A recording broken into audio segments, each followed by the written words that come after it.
Selamat sore Bapak Ibu Saudara yang dikasihi oleh Tuhan. Shalom Bapak Ibu. Shalom bagi yang di belakang. Salam damai sejahtera dari Tuhan Yesus Kristus. Kiranya segala rahmat kasih karunia, damai sejahtera, anugerah Tuhan, pertolongan Tuhan senantiasa ada dalam kehidupan kita bersama, baik hari ini kekal sampai selama-lamanya. Senang rasanya bisa kembali bertemu dengan keluarga yang ada di tempat ini. Tuhan Yesus yang memberkati kita dalam segala kesehatan dan keluarga kita. Mari saudara-saudara semua, kita akan menyembah Tuhan beberapa saat sebelum kita mendengarkan materi atau membahas materi yang sudah kita tentukan setiap minggunya. Namun kita akan mengangkat beberapa pujian untuk menyembah Tuhan. Ku tetap cinta, ku tetap setia. Kita belajar pujian ini, pujiannya gampang kok Bapak Ibu. Liriknya sangat bagus untuk memotivasi kita semua.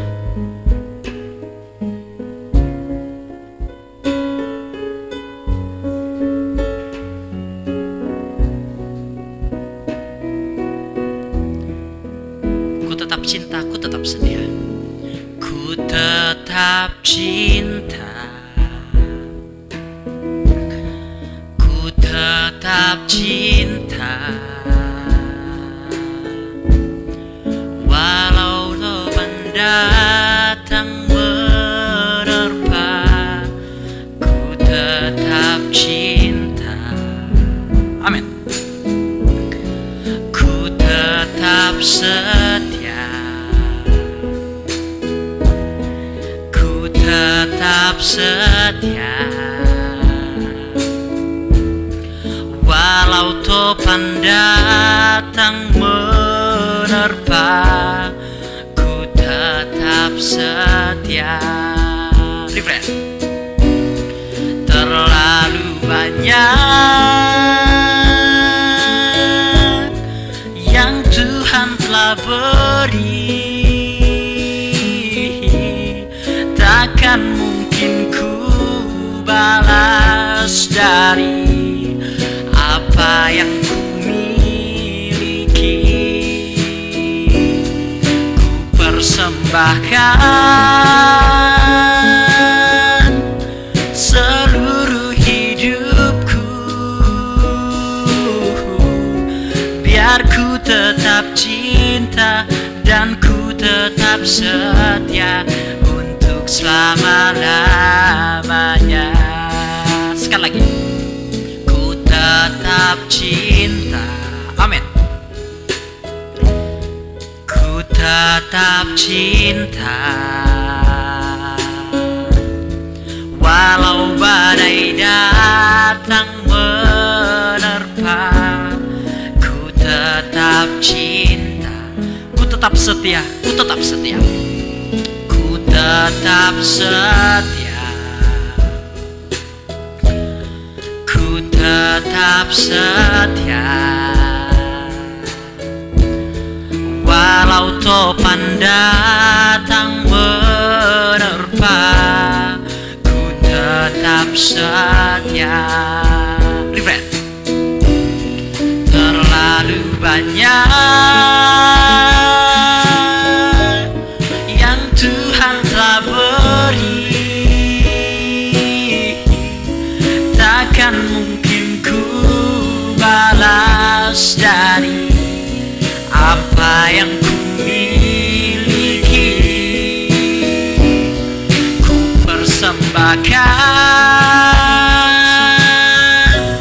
seluruh hidupku,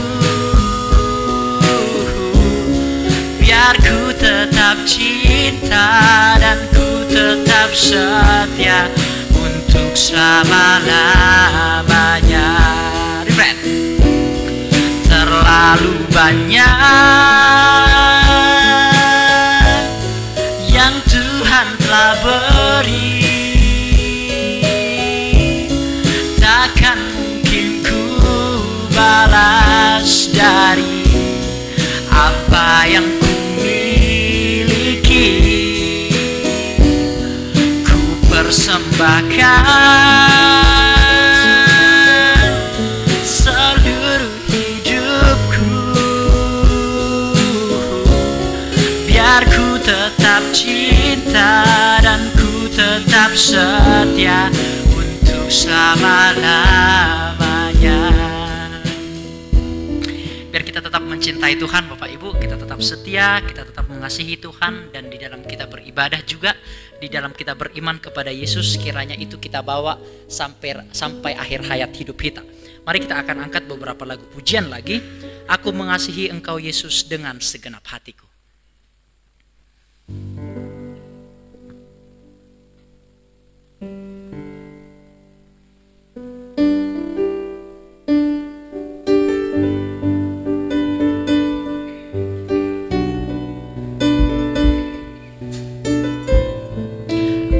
Kita mengasihi Tuhan dengan segenap hati kita.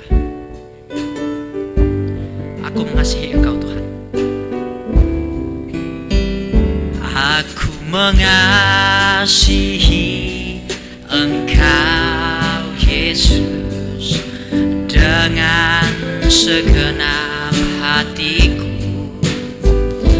Aku mengasihi Engkau Yesus dengan segenap jiwaku.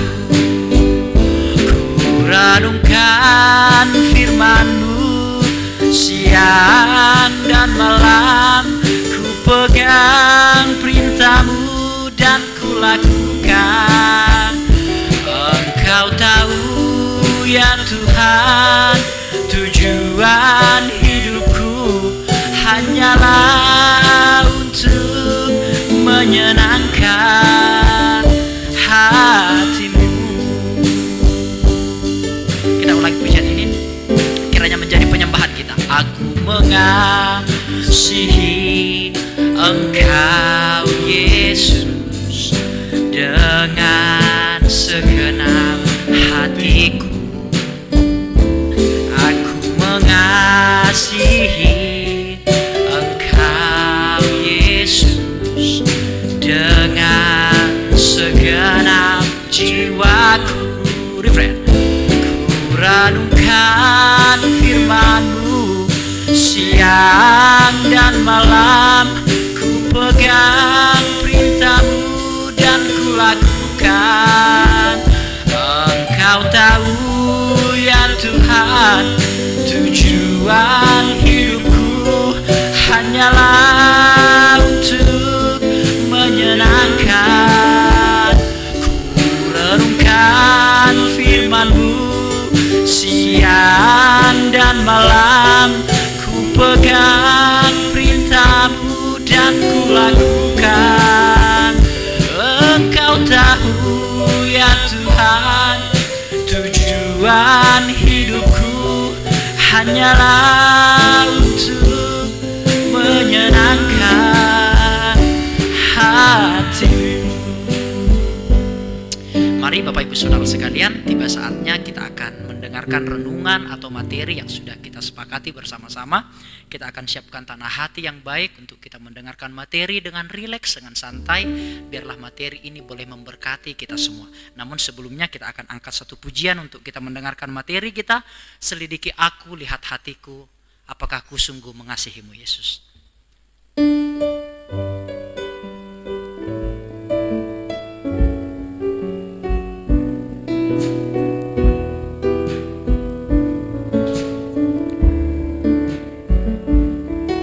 Selidiki aku, selidiki aku, lihat hatiku, apakah ku sungguh mengasihi Yesus.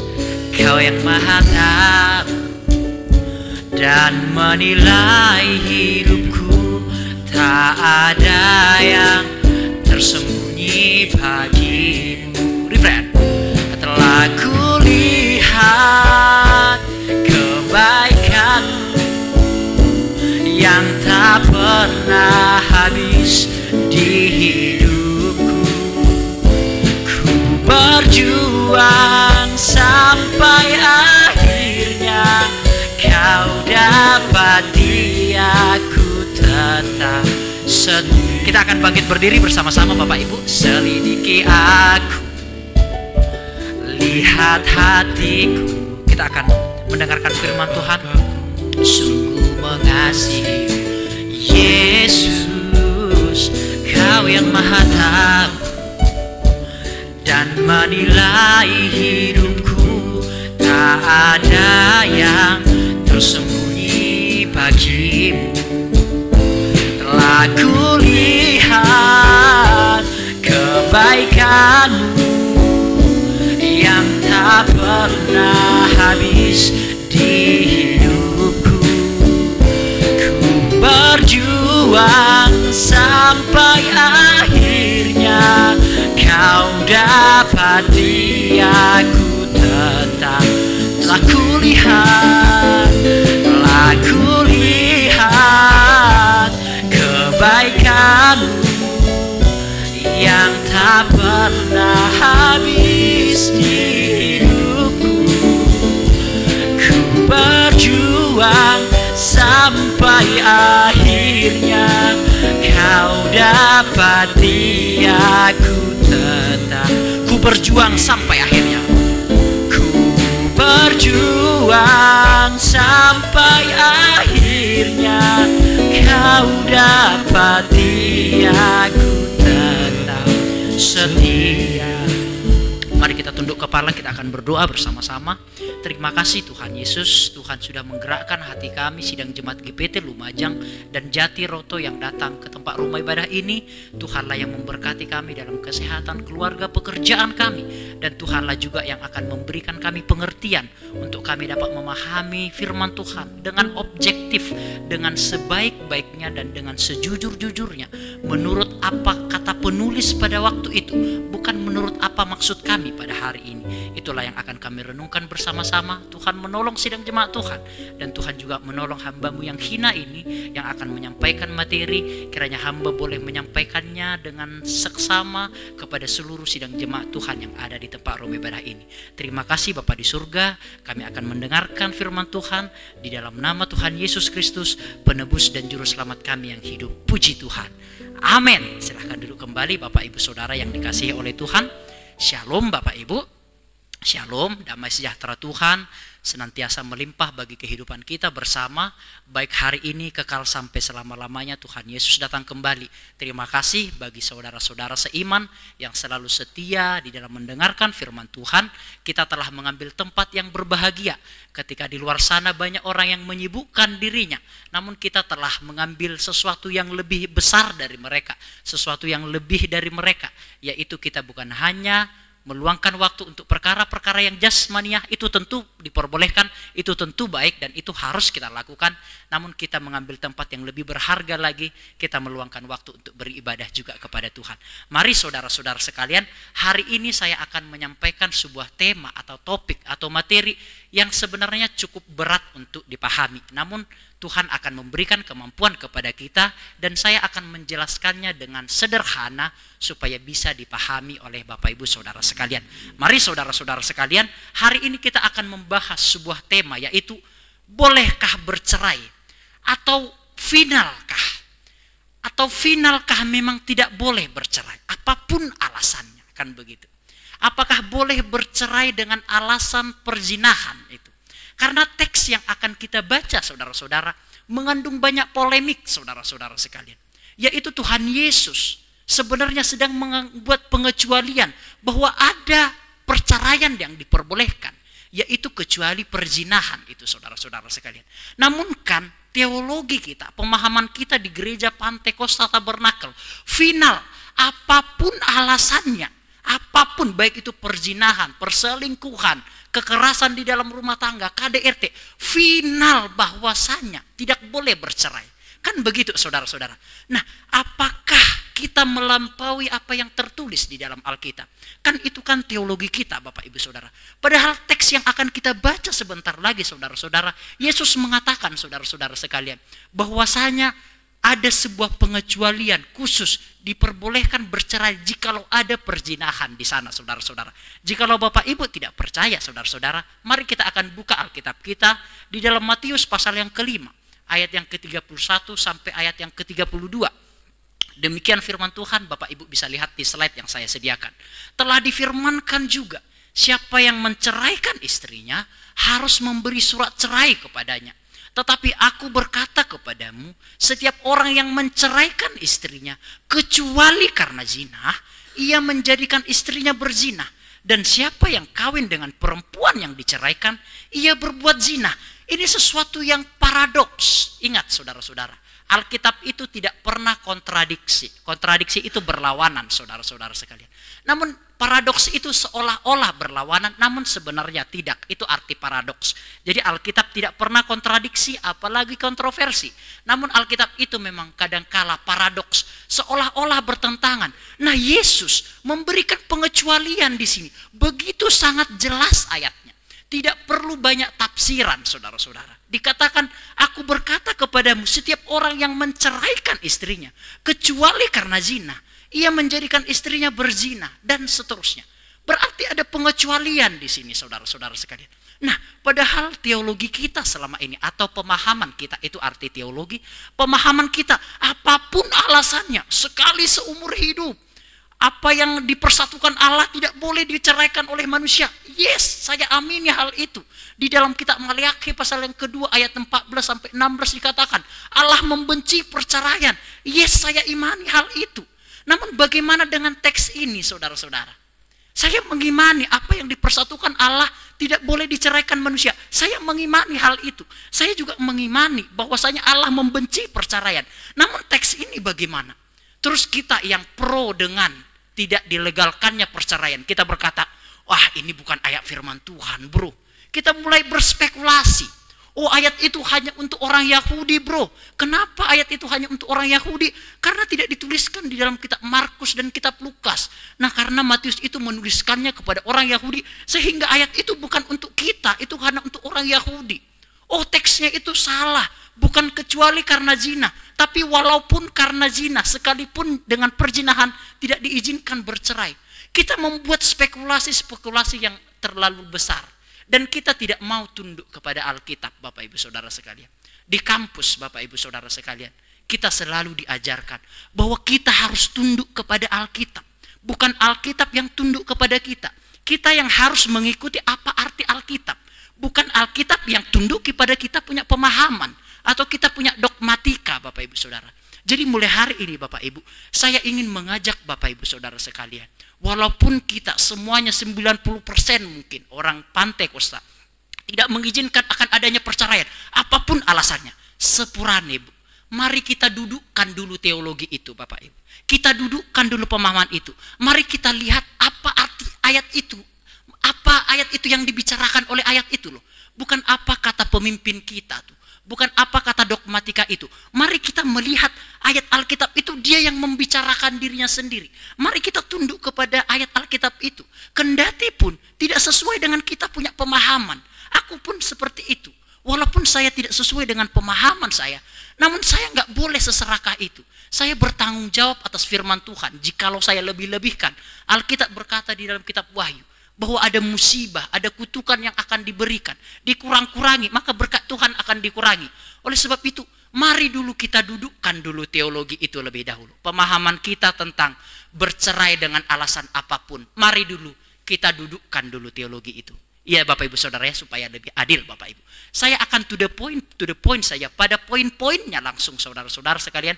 Saya tidak akan bermuluk-muluk, namun saya akan kepada poin-poinnya. Kita akan belajar dua hal hari ini saudara-saudara sekalian. Saya akan menyampaikan pokok-pokok atau pandangan-pandangan Alkitab yang tidak mengizinkan akan perceraian. Itu poin pertama. Jadi saya akan membahas seluruh pemahaman-pemahaman yang tidak mengizinkan perceraian. Saya akan paparkan argumentasinya atau ayat-ayat Alkitabnya. Namun saya juga akan memaparkan ayat-ayat Alkitab yang mendukung adanya perceraian Bapak Ibu Saudara sekalian. Dan Bapak Ibu Saudara nanti yang akan memilah semuanya saudara-saudara sekalian. Dan saya akan menuntun Bapak Ibu Saudara semuanya. Nah, ayat yang kita bacakan ini saudara-saudara, sebenarnya kelengkapannya itu ada di dalam Matius pasal yang ke-19 ayat yang pertama sampai ayat yang ke-8. Tapi tidak usah kita baca, nanti saja kita baca saudara-saudara. Nah, saya akan menyampaikan demikian saudara-saudara sekalian, bahwa alasan-alasan orang menolak perceraian, alasan-alasannya menafsirkan ayat yang kita baca tadi, bahwasanya bahwa Tuhan Yesus mengizinkan perceraian kecuali karena zina. Nah kan itu kan dikatakan oleh Yesus Kristus. Nah, banyak orang menolak ayat itu, saudara-saudara, dengan alasan yang demikian. Terjemahan kecuali karena zina kurang tepat. Harusnya walaupun karena zina. Jadi orang mulai berspekulasi itu, mulai memberikan sanggahan tuh. Tidak boleh bercerai. Padahal Yesus mengatakan, barang siapa yang menceraikan istrinya kecuali karena zina, maka ia membuat istrinya berzina. Orang mulai memberikan argumentasi itu, mulai menafsirkan, menarik kesimpulan dari ayat itu. Kecuali karena zina itu bukan terjemahan yang tepat. Itu terjemahan yang tepatnya itu walaupun karena zina. Jadi maksudnya demikian, walaupun karena zina tidak boleh bercerai. Artinya demikian, saudara-saudara sekalian. Nah, nanti kita lihat teks aslinya. Apakah memang itu tulisannya walaupun karena zina atau kecuali karena zina? Itu nanti kita lihat di teks aslinya, saudara-saudara. Mengapa mereka memberikan alasan ini atau pandangan ini untuk melegalkan bahwasanya tidak boleh bercerai? Karena mereka melihat, saudara-saudara, di dalam Matius pasal yang ke-19 itu, ketika Yesus mengajar hal itu, semua terkaget mereka. Jikalau demikian, siapa yang bisa sanggup menikah? Ya nggak usah menikah wes. Jadi kaget mereka karena ajaran Yesus berkata, walaupun karena zina, nggak boleh bercerai. Jadi kaget mereka. Nah, itu alasan mengapa orang-orang menafsirkan ayat ini bahwasanya bukan kecuali karena zina, namun walaupun karena zina. Itu poin yang pertama, sanggahan atau argumentasi yang melegalkan bahwasanya tidak boleh bercerai. Yang kedua, larangan ini hanya berlaku kepada orang Yahudi, bukan kepada semua orang. Nah, anehnya saudara-saudara, teks Matius pasal yang ke-5 ayat yang ke-31 sampai ayat yang ke-32 itu hanya dituliskan di dalam kitab Matius, saudara-saudara. Tidak dituliskan di dalam kitab Lukas, tidak dituliskan di dalam kitab Markus. Markus dan Lukas menuliskan suratnya itu kepada orang Romawi, saudara-saudara. Sementara Matius menuliskan suratnya itu kepada orang Kristen Yahudi. Sehingga orang-orang ketika membaca barang siapa yang menceraikan istrinya kecuali karena zina, itu tidak berlaku kepada kita. Karena itu dituliskan oleh Matius kepada orang Yahudi, bukan kepada orang Romawi yang adalah orang kafir. Jadi dia mulai menafsirkan hal itu, diterapkan, ditarik kesimpulan dari penjabaran itu, saudara-saudara sekalian. Ini hanya untuk orang Yahudi itu, ini nggak berlaku kepada kita. Dan buktinya adalah Lukas dan Markus tidak menuliskan. Lukas dan Markus, Bapak Ibu, menuliskan seperti ini. Barang siapa yang menceraikan istrinya, ia membuat istrinya berzina, dan barang siapa yang menikah dengan istrinya, ia berbuat zina. Tidak ada kata-kata kecuali karena zina. Itu dituliskan oleh Lukas dan Markus. Sehingga orang menarik kesimpulan, oh ini bukan untuk kita ini, itu untuk khusus orang Yahudi. Itu argumentasi untuk melegalkan bahwasanya tidak boleh bercerai. Yang ketiga, alasan-alasannya. Frasa kecuali karena zina memiliki arti mengharapkan istrinya mati. Begini maksud saya, saudara-saudara. Ini agak sedikit lebih dalam, sulit mungkin untuk dimengerti. Kan begini kan, di orang Yahudi kan, kalau ada kan berzina, hukumannya kan hukuman mati, Bapak Ibu ya. Ya kan? Di orang Yahudi, kalau ada yang ketapatan berbuat zina, baik itu seorang perempuan itu atau laki-laki itu, hukumannya adalah hukuman mati. Jadi frasa kecuali karena zina ini bukan literal. Ini sebenarnya Yesus sedang ingin mengatakan bahwasanya kalau kamu ingin bercerai, itu berarti harus ada salah satunya itu yang harus berzina itu, dan hukumannya berzina itu pasti harus mati, begitu loh. Jadi frasa kecuali karena zina memiliki arti mengharapkan istrinya mati. Kira-kira dapat, saudara ya? Sulit dapat ya? Saya ulangi, saudara ya. Jadi konsekuensi ketika orang Yahudi kedapatan berbuat zina, konsekuensinya adalah mereka akan dirajam pakai batu, ya kan Bapak Ibu saudara ya? Baik itu laki-laki, baik itu perempuan, itu konsekuensinya. Nah, Yesus mengatakan frasa kecuali karena zina itu bukan literal, itu metafor, Bapak Ibu. Sebenarnya Yesus sedang ingin mengatakan, loh kan kalau ada yang berzina kan pasti harus mati itu istrinya, kan begitu kan? Pasti harus mati. Jadi kalau ada orang yang mau berzina, yang mau bercerai, ya harus berzina dulu dong.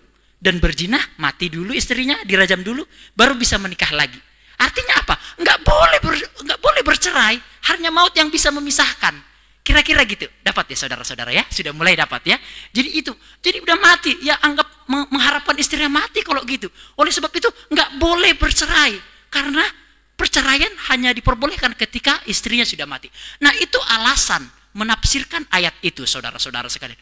Ayat itu simpel, saudara. Tapi cara orang menarik ayat itu berbeda-beda, Bapak Ibu. Yang pertama tadi, ada orang yang menarik ayat itu dengan mengatakan, enggak, itu bukan kecuali karena zina. Walaupun karena zina. Itu cara orang menarik sebuah ayat itu. Yang kedua, ditarik ayat itu. Oh enggak, itu kepada orang Yahudi saja, bukan kepada orang Kristen. Karena Lukas dan Markus tidak menulis. Nah, yang lain menarik hal yang berbeda lagi. Oh, itu artinya adalah sebenarnya Tuhan tidak menginginkan perceraian.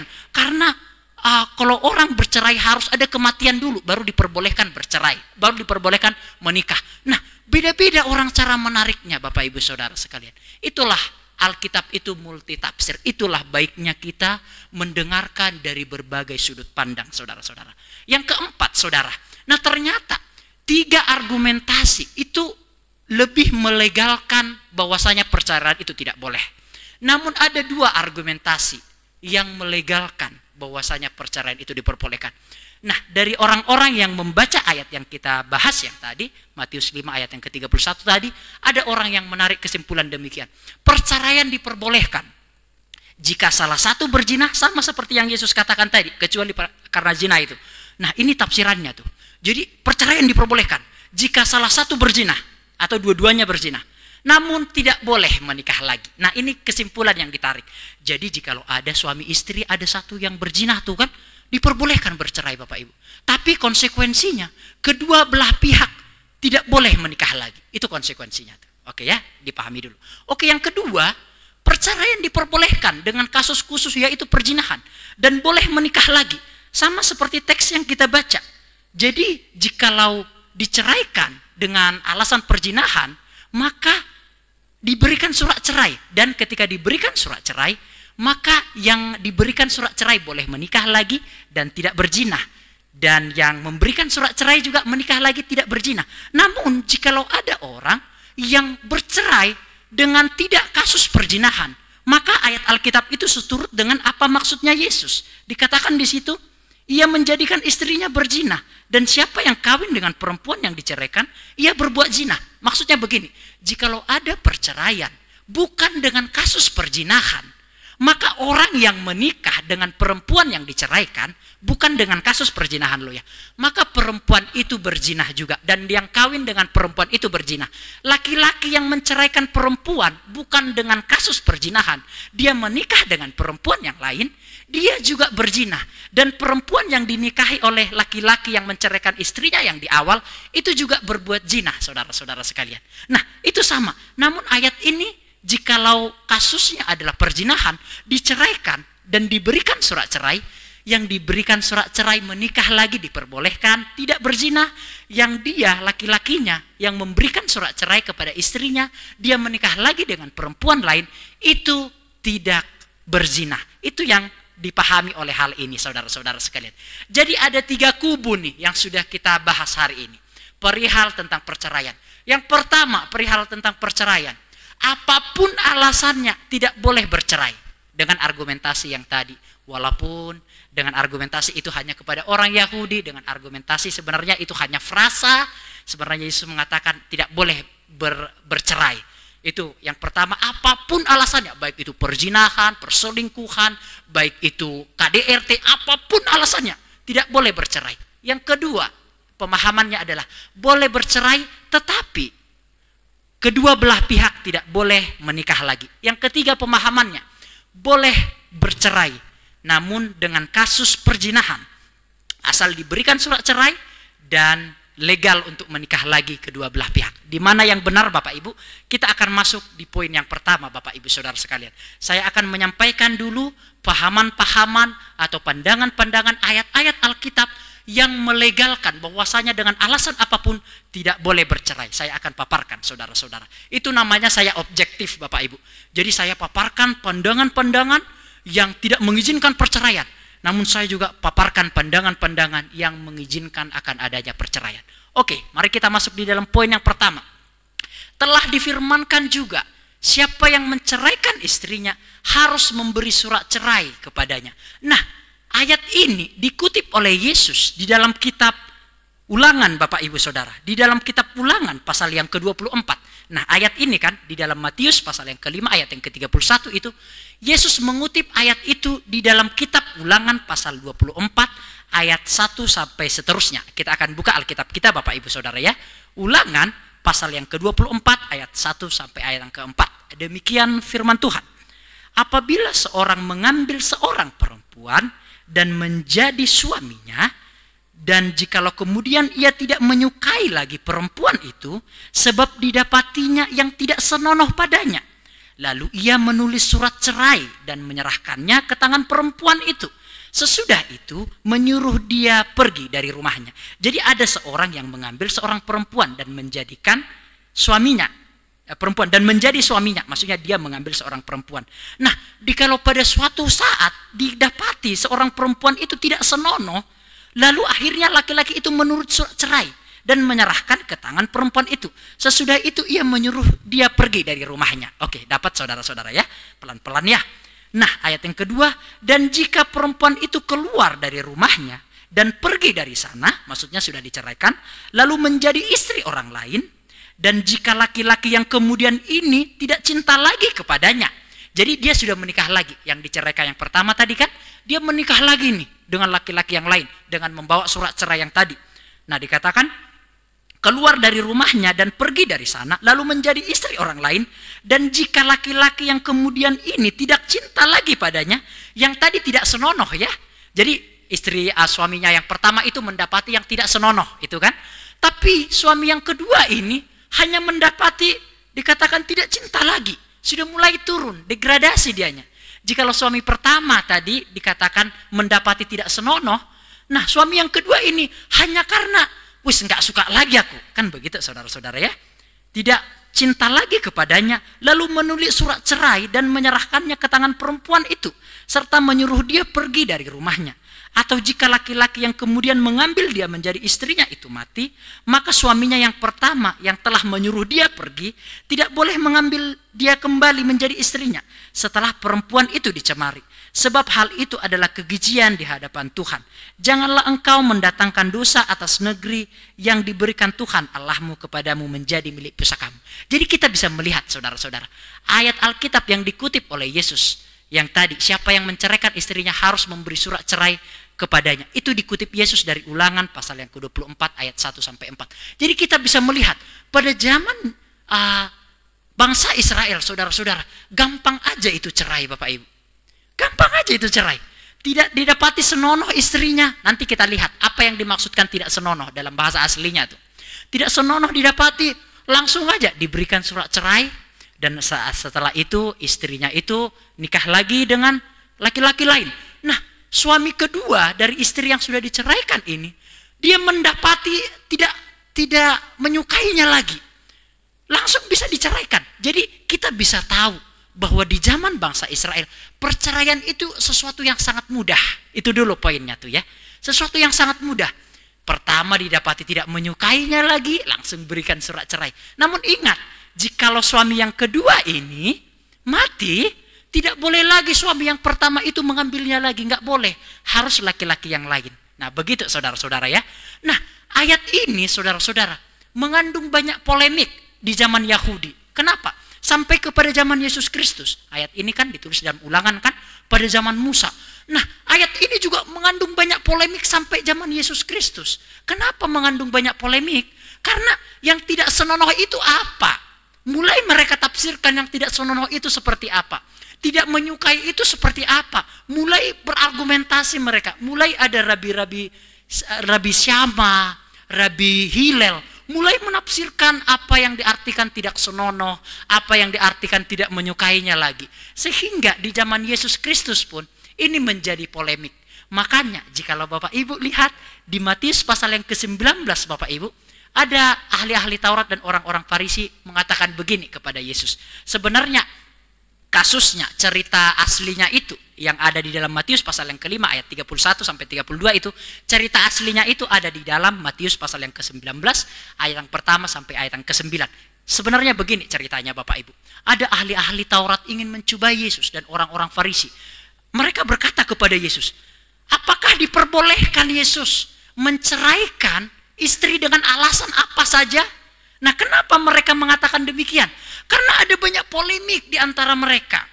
Padahal yang dicatatkan di dalam kitab Ulangan itu kan yang tidak senonoh, tidak menyukainya lagi. Sehingga ini menjadi ambigu, dua arah kepada mereka. Sementara di zaman Yesus Kristus ada dua rabi yang terkenal, Bapak Ibu. Dua rabi terkenal yang mempengaruhi pemikiran-pemikiran dari orang-orang Yahudi. Dua rabi itu yang pertama adalah Rabi Syama dan yang kedua adalah Rabi Hillel. Nah, ini saudara-saudara sekalian. Tidak ada seberapa jauh hal tidak senonoh dan tidak menyukai. Tidak ada penjelasan di dalam kitab Ulangan itu, Bapak Ibu. Tidak ada. Sehingga mulailah datang seorang Rabi Syamai. Seorang Rabi Syamai, guru besar pada saat hari itu, Bapak Ibu saudara sekalian. Yang juga mempengaruhi teologi atau pemikiran-pemikiran orang-orang Yahudi, ahli-ahli Taurat. Rabi Syamai ini mulai menafsirkan ayat itu, saudara-saudara. Karena dia guru besar pada saat hari itu. Dia mengatakan bahwa tidak senonoh itu adalah perbuatan seksual yang tidak terpuji. Jadi perbuatan seksual bagi Rabi Syamai yang tidak senonoh itu, yang boleh diceraikan. Yang tadi kan suami mendapati istrinya tidak senonoh. Rabi Syamai mulai menafsirkan dengan seluruh pemahamannya karena ia seorang guru besar. Wah, tidak senonoh itu artinya seorang istri itu sudah melakukan perbuatan seksual, sudah berhubungan seksual dia dengan laki-laki lain tuh. Misalnya perzinahan maupun penampilan perilaku yang tidak senonoh. Jadi bukan hanya berhubungan seksual, namun penampilan atau perilaku yang tidak senonoh. Misalnya dia mengumbar auratnya. Nah, bagi Rabi Syamai itu sudah bisa diceraikan tuh. Yang tidak senonoh tadi kan, dapat kira-kira saudara ya. Yang tidak senonoh itu, bagi Rabi Syamai itu bisa diceraikan. Pokoknya dia melakukan perbuatan seksual dan diumbar tubuhnya atau berpakaian vulgar. Seorang suami itu bisa menceraikan istrinya atau membiarkan rambutnya terurai pun di depan umum dan memperlihatkan ketiak.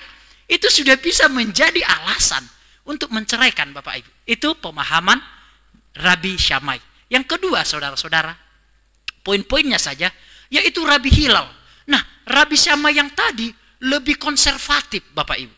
Lebih ketat Rabi Syamai itu. Lebih ketat dianya. Itu seperti Katolik barangkali, kalau untuk di kekristenan.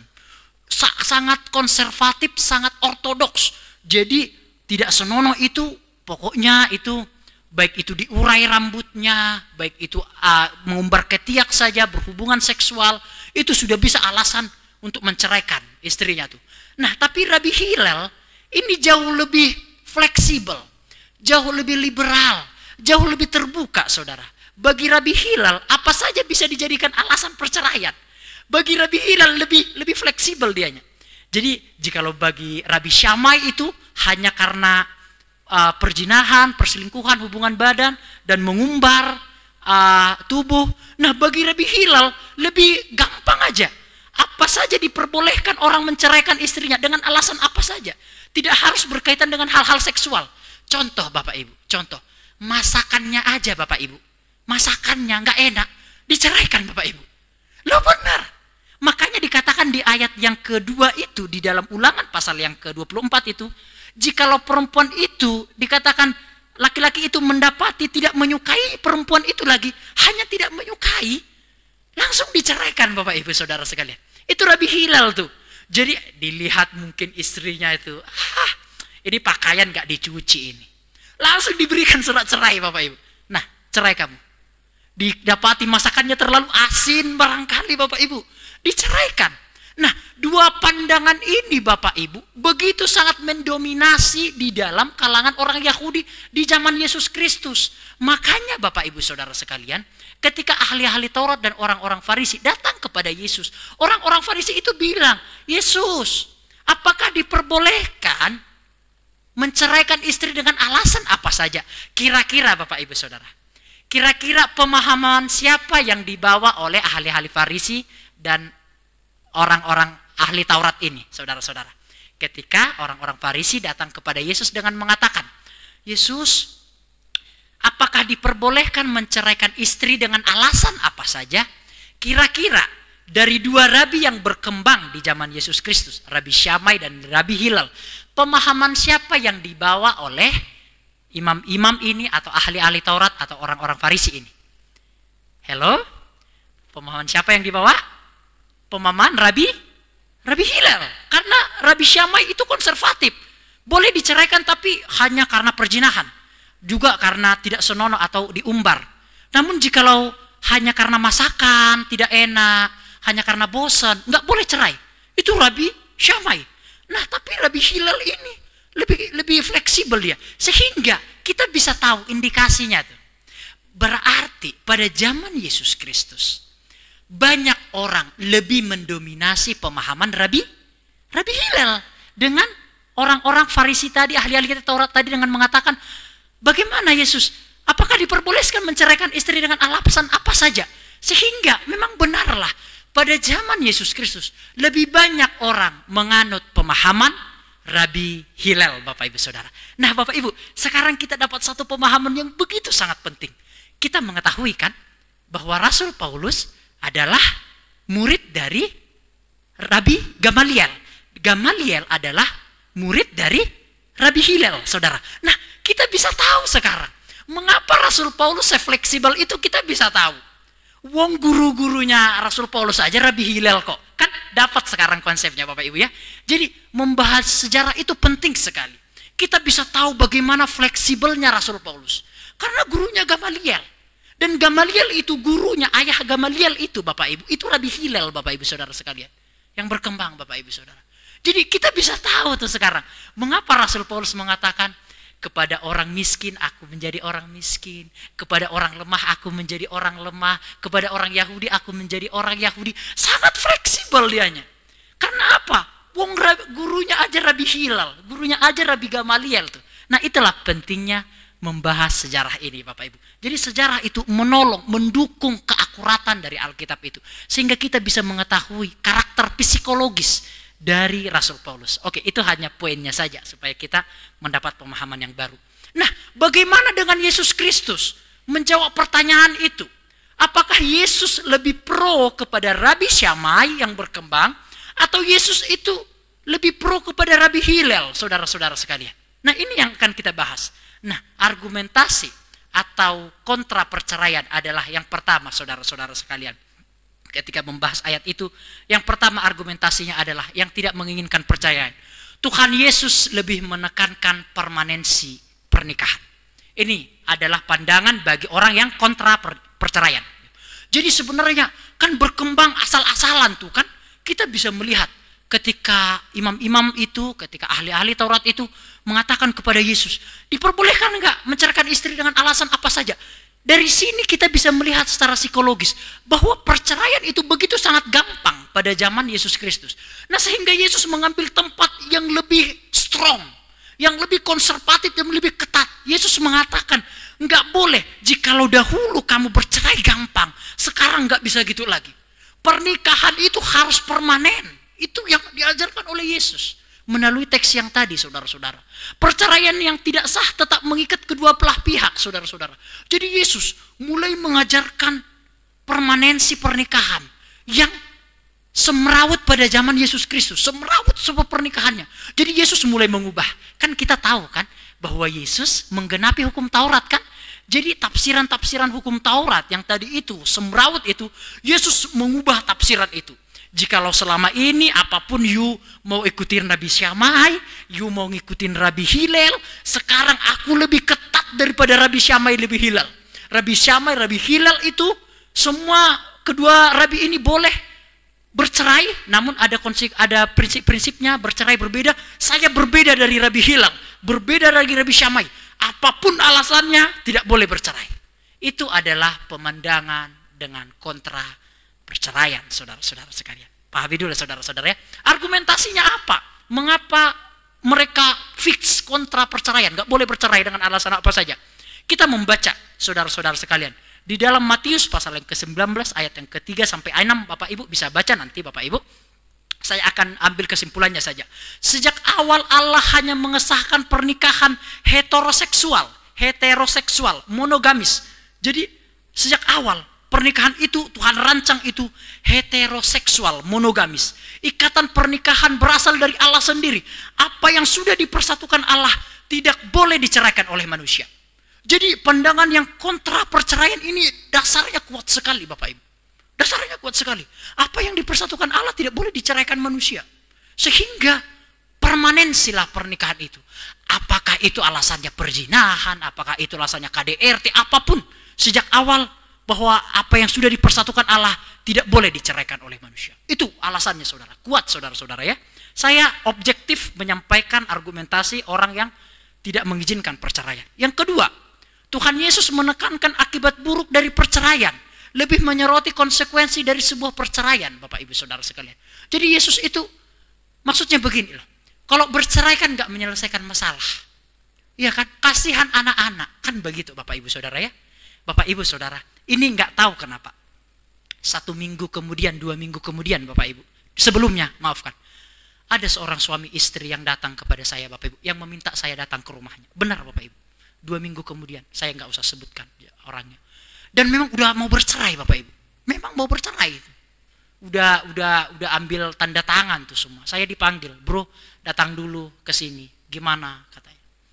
Saya tekankan apa alasannya. Ya semua saling membenarkan diri lah semuanya. Pokoknya saling membenarkan diri. Setelah itu saya bilang tuh. Dengan alasan yang tadi. Ada parang nggak? Saya bilang gitu. Loh kenapa ambil parang bro? Katanya dia gitu. Soalnya saya udah mendengar semua masukan-masukan mereka kan. Semuanya. Setengah jam perempuan ngomong. Setengah jam laki-laki ngomong. 1 jam lagi. Tambah semuanya. Saya dengarkan. Oh jadi fix ya mau bercerai ya. Saya bilang gitu kan. Iya fix mau bercerai. Ada parang nggak? Saya bilang gitu. Ini jawaban Daud ini gimana ini? Loh untuk apa? Iya mau saya kasih parang itu sama kakak. Kakak bacok ini suami kakak. Dan setelah sekali bacok. Nah suami kakak nanti itu bacok juga sama istri sama kakak itu. Jadi saling bacok-bacok kalian tuh. Loh kok gitu penyelesaiannya bro katanya dia gitu kan. Loh iya dong. Karena apa yang dipersatukan Allah tidak boleh diceraikan manusia. Dan artinya apa? Bahwa hanya kematian yang bisa memisahkan kan gitu kan. Ya kan? Hanya kematian yang bisa memisahkan. Ya wes kalau mau bercerai ya ambil parang gitu lah. Bacok sekali sama dia. Kan hanya kematian yang bisa menyelesaikan kan. Yang boleh bercerai. Sekali bacok Cece, nah nanti suami Cece langsung bacok lagi ya. Ya baru kalian bercerai itu. Kan gitu kan saudara-saudara. Nah itu alasan-alasannya. Jadi sangat relevan dengan apa yang saya bahas hari ini. Namun tunggu dulu Bapak Ibu Saudara sekalian. Mungkin saudara sudah mulai masuk kepada saya punya teologi itu. Namun tunggu dulu Bapak Ibu Saudara. Artinya saudara-saudara konsekuensi. Saya bilang kepada mereka pada saat hari itu. Saya enggak utik-utik apakah kalian bercerai atau enggak. Itu urusan kalian, saya bilang gitu. Tapi lihat ini anak-anak, saya bilang gitu. Ini anak sekolah minggu. Apa salahnya tuh? Apa mereka? Mereka ini akan menjadi representatif daripada kakak-kakak dan mas-mas nih. Saya bilang gitu. Jangan salahkan loh nanti anak ini atau anak-anak atau adik-adik saya ini, saya bilang. Suatu saat akan mengikuti jejak kalian, saya bilang gitu. Ini referensiasinya. Jadi itu juga argumentasi bagi orang-orang yang tidak menginginkan perceraian. Artinya begini, Yesus lebih menekankan akibat buruk dari perceraian, menekankan konsekuensi dari perceraian. Ada banyak yang harus dipikirkan ketika bercerai itu. Anak-anak nggak bisa mendapatkan kasih sayang dari orang tuanya. Dan anak-anak itu juga nanti akan meneladani karakter dari orang tuanya itu. Mereka tidak salah apa-apa, kan seperti itu. Tidak mendapatkan kasih sayang dari kedua belah orang tuanya. Apalagi secara psikologis di kalangan masyarakat. Dia dikucilkan tuh. Oh papa mamamu bercerai, direndahkan. Jadi Yesus menekankan akibat buruk dari perceraian itu. Konsekuensi dari sebuah perceraian tuh. Nah itu argumentasinya. Yang pertama tadi kan, yang kontra perceraian. Argumentasinya, Tuhan menekankan permanensi pernikahan. Apa yang sudah disatukan oleh Allah tidak bisa diceraikan oleh manusia. Yang kedua argumentasinya adalah bahwasanya ada banyak akibat-akibat dari perceraian. Anak-anak menjadi korban dari perceraian. Itu argumentasinya. Saya objektif Bapak Ibu. Dan juga saudara-saudara, pemberian surat cerai itu tidak menyelesaikan masalah sebenarnya. Perceraian hanyalah pelarian dari masalah, bukan penjelasan tuntas. Ini argumentasi yang ketiga tuh. Jadi perceraian itu tidak membuat masalah itu selesai. Hanya pelarian, itu artinya kan kita kalah dari masalah itu kan gitu kan. Itu kan kalau bercerai kan gitu kan. Kita kalah dari masalah itu. Dan itu tidak menyelesaikan masalah sampai kapanpun. Itu argumentasinya. Saya objektif Bapak Ibu Saudara ya. Yang keempat, Larangan ini hanya berlaku kepada orang Yahudi, bukan kepada semua orang. Tidak sah dong. Jadi kata yang tadi, kecuali karena zina, itu hanya berlaku kepada orang Yahudi, bukan kepada orang Kristen. Enggak. Karena Matius menuliskannya kepada orang Yahudi. Karena Lukas dan Markus itu tidak menuliskan apa-apa. Itu alasan mereka. Oke, jadi banyak nih argumentasinya kan yang kontra perceraian. Oke, next. Kecuali karena zina berarti menganggap istrinya sudah mati. Ini sudah saya sampaikan tadi ya. Ini argumentasinya. Banyak sekali saudara-saudara. Nah, Allah membenci perceraian. Di dalam Maleakhi pasal yang kedua ayat yang ke-16. Bapak Ibu bisa lihat bahwa aku membenci perceraian. Nah, kita bisa melihat objektif saya. Oh, kontra perceraian. Banyak sekali argumentasinya. Yang pertama adalah bahwasanya Yesus menyelesaikan permasalahan-permasalahan yang ada pada saat hari itu. Yang sembrono bercerai, tidak permanen. Yesus menekankan permanensi pernikahan. Yang kedua, bahwa tidak boleh apa yang dipersatukan Allah diceraikan oleh manusia. Yang ketiga Bapak Ibu, bahwa ada konsekuensi dari perceraian itu. Yaitu anak-anak menderita, tidak memiliki kasih sayang, dan anak-anak tidak mendapatkan teladan. Anak-anak itu juga akan mencontoh orang tuanya. Yang ketiga, yang keempat, bahwasanya argumentasinya adalah bahwa perceraian itu tidak menyelesaikan masalah. Itu malah lari dari masalah. Yang kelima, argumentasinya adalah Allah membenci perceraian. Bahwasanya Allah memang benci perceraian. Itu argumentasinya Bapak Ibu. Bagaimana Bapak Ibu? Dapat? Apakah Bapak Ibu adalah orang yang kontra perceraian? Tunggu dulu Bapak Ibu Saudara. Argumentasi di atas bagi saya tidak menyelesaikan arti kata kecuali karena zina, Bapak Ibu. Seluruh argumentasi yang kita bahas tadi, saya objektif semuanya. Itu tidak menyelesaikan masalah kecuali karena zina, enggak. Tetap ada arti kata kecuali karena zina itu. Itu kan tidak bisa kita buang tuh. Walaupun kita mengatakan ada konsekuensi dari perceraian, iya kan? Objektif kita Bapak Ibu ya. Kita harus tunduk kepada Alkitab. Kita nggak boleh memperkosa Alkitab. Kita harus tunduk. Walaupun ada itu konsekuensi dari pernikahan, perceraian itu. Anak-anak menderita, anak-anak tidak memiliki kasih sayang, lari dari masalah, atau dikatakan bahwa Allah membenci perceraian. Boleh itu semua argumentasinya. Namun bagaimana dengan alasan kecuali karena zina itu? Bapak Ibu Saudara, itu tidak menyelesaikan masalah. Apakah kita coret aja itu Bapak Ibu, supaya mengikuti kita punya teologi itu Bapak Ibu Saudara sekalian? Tidak menyelesaikan masalah kecuali karena zina. Tidak menyelesaikan masalahnya. Tetap ayat itu ada. Bahwasanya Yesus katakan, barang siapa yang menceraikan istrinya kecuali karena zina, ia membuat istrinya berzina. Artinya kan, boleh diceraikan dengan satu kasus, yaitu karena perzinahan. Nah, ini tidak menyelesaikan masalah yang argumentasi yang tadi Bapak Ibu Saudara. Kelima itu boleh. Jikalau Bapak Ibu kontra perceraian, boleh. Kelima argumentasi itu. Semuanya. Allah membenci perceraian. Bahwa permanensi pernikahan itu. Bahwa juga apa yang dipersatukan Allah tidak boleh diceraikan oleh manusia. Ada konsekuensi dari perceraian. Anak-anak kasihan. Dan juga lari dari masalah. Oke, bawa itu semua. Kantongi itu semua. Namun itu tidak menyelesaikan masalah. Kecuali karena zina Bapak Ibu. Oleh sebab itu saya akan membawa kita kepada poin yang kedua. Yaitu pro bercerai Bapak Ibu Saudara sekalian. Ini yang melegalkan perceraian. Kita akan jawab argumentasi yang pertama. Bagi orang-orang yang kontra perceraian atau yang tidak mengizinkan perceraian, mengatakan bahwa terjemahan kecuali karena zina kurang tepat. Harusnya walaupun karena zina. Ini alasan mereka ya. Kita akan lihat dalam terjemahan yang lain. Mari, di dalam bahasa Yunani Bapak Ibu Saudara sekalian, parektos porneias. Jadi ini kata P Bapak Ibu Saudara. Ini P, ini A, ini R, ini E, ini K, ini T, ini OS. Parektos porneias. Ini tadi R di sini ya. Porneias, ini N ini Bapak Ibu. Parektos porneias. Porneias itu berzina. Makanya dari akar kata porneias menjadi kata porno. Ya kan Saudara ya. Jadi itu betul-betul saling berkaitan itu semua. Parektos itu ada. Parektos itu adalah kecuali. Ada kata parektos di sana. Jadi parektos porneias. Porneias itu berzina. Jadi gugur. Alasan orang yang mengatakan itu bukan kecuali karena zina, tapi walaupun karena zina. Walaupun itu menggunakan kata ioyes. Itu adalah walaupun. Bukan menggunakan kata ioyes, namun menggunakan kata parektos Bapak Ibu. Oh yes, berbeda dengan parektos Bapak Ibu Saudara sekalian.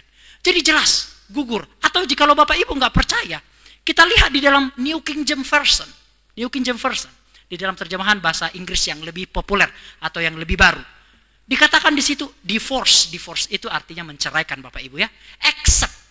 Dikatakan except, ada kecuali. Menggunakan kata except. Bukan menggunakan kata walaupun itu ya. Bukan menggunakan kata walaupun. Dalam bahasa Inggris jelas except. Dikenakan juga di dalam King James Version, terjemahan yang lebih tua itu. Dikatakan cause. Atau dari kata because, kecuali.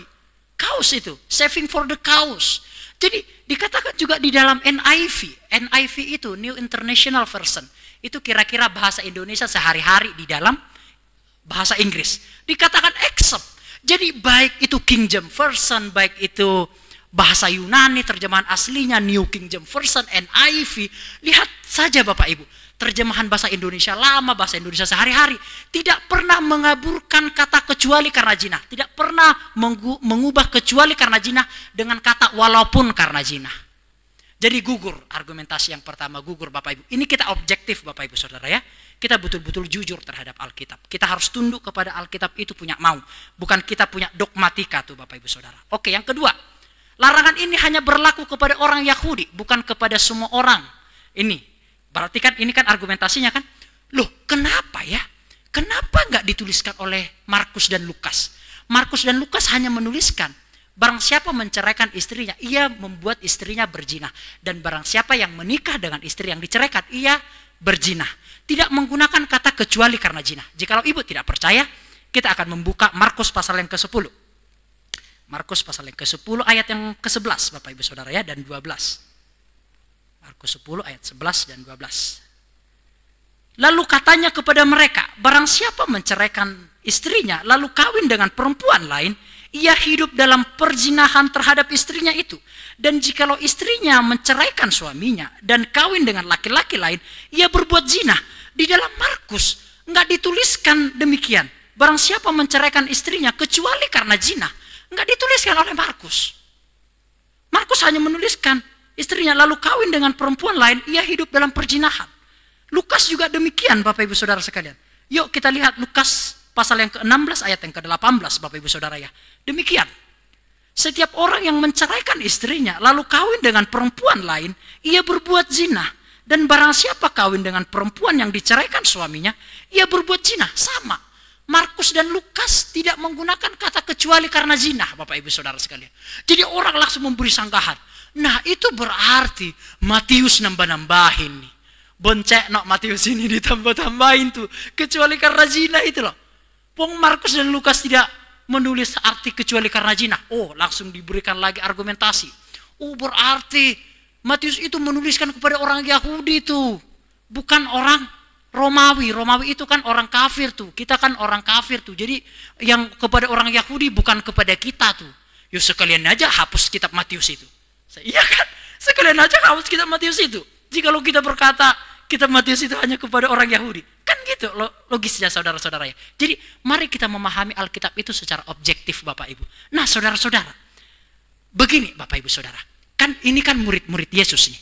Matius murid asli Yesus ya. Matius itu murid asli Yesus. Lukas bukan murid asli Yesus. Ingat loh ya. Lukas bukan murid asli Yesus. Dipahami dulu. Markus juga, Yohanes Markus, nama aslinya Yohanes Markus. Itu bukan murid asli Yesus Bapak Ibu. Yohanes Markus murid dari Rasul Petrus, saudara-saudara. Lukas murid dari Rasul Paulus dan juga konon katanya masih juga murid daripada Rasul Petrus Lukasnya. Jadi ingat, ada satu Matius yang murid asli Yesus Bapak Ibu. Yang kedua bukan ya, murid dari murid Yesus. Ini dipahami dulu Bapak Ibu ya. Ini betul-betul bisa dicek itu. Tidak ada Lukas itu salah satu murid Yesus, enggak. Tapi murid dari murid Yesus. Yohanes Markus juga murid dari murid Yesus. Yohanes Markus itu masih saudaraan sama Petrus Bapak Ibu Saudara sekalian. Oke itu dulu pemahamannya. Oke sekarang saya mau tanya Bapak Ibu Saudara sekalian. Markus kan tidak menulis kan, Lukas tidak menulis. Tapi Matius menulis. Matius 5 ayat 31 dan Matius 19 ayat yang pertama sampai ayat yang ke-8. Ditulis Matius kecuali karena zina. Namun Markus dan Lukas tidak menulis kecuali karena zina. Kira-kira Bapak Ibu. Yesus kan mengajar nih kan. Dan murid-murid semuanya mendengarkan apa yang Yesus ajarkan. Kira-kira Bapak Ibu. Markus yang tidak menulis pengajaran Yesus. Atau Matius yang menambahi ajaran Yesus. Iya kan? Sementara selama ini kan kita pikirkan Alkitab itu ya kita baca kita langsung imani. Tunggu dulu. Ini loh, gimana ini menyelesaikan ini? Ayo. Kan Yesus kan mengajar nih, didengarkan oleh murid-murid pada saat hari itu kan? Markus dan Lukas yang tidak mencatat ajaran Yesus, atau Matius yang ketika mendengar ajaran Yesus menambahi.